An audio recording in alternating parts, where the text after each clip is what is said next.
تو آج انشاءاللہ ٹرانسلیشن بھی بریفلی ہم بیان کرتے ہیں، اور ڈی این اے اور پروٹین سنتھسس کا جو پہلا حصہ ہے ٹرانسکرپشن، اس کو بھی ہم بریفلی ڈسکس کر لیتے ہیں آج۔ اور یہ چیزیں ہم اس لیے بیان کرتے ہیں کہ ایک تو اس سے اسٹوڈنٹس کو ایک گائیڈ لائن مل سکتی ہے، اسٹوڈنٹس اس سے استفادہ کر سکتے ہیں،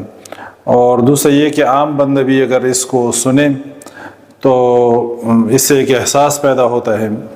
کہ اللہ تعالیٰ نے ہمارے جسم کو کس طرح بنایا ہے، اور کیسے کیسے چیزیں اللہ تعالیٰ نے ہمارے اندر جو ہے نا بنائی ہوئی ہیں، اور کس کس قسم کے سٹرکچرز ہیں، اور کیسے کیسے فنکشنز چل رہے ہوتے ہیں ہمارے جسم کے اندر، یعنی ہمیں ان کی خبر بھی نہیں ہوتی، اور بہت پیچیدہ قسم کے فنکشنز ہماری باڈی کے اندر چل رہے ہوتے ہیں۔ یہ جتنے یعنی ہمارا بریدنگ کا سسٹم ہے، اور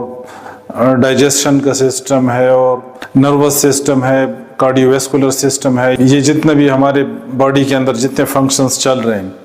تو یہ اللہ تعالیٰ کی کتنی بڑی قدرت ہے،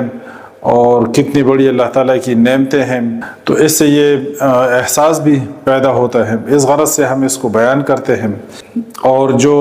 ٹیچرز ہیں ان سے بھی ہم یہ ریکویسٹ کرتے ہیں کہ آپ جب اسٹوڈنٹس کو پڑھائیں تو آپ فزکس اور کیمسٹری اور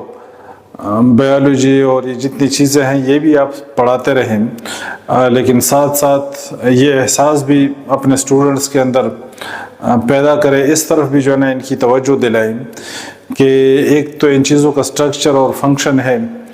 اور ایک ان چیزوں کا ایک ہڈن میننگ ہے، جس طرف قرآن نے ہمیں متوجہ کیا ہے کہ ان چیزوں میں آپ غور و فکر کریں،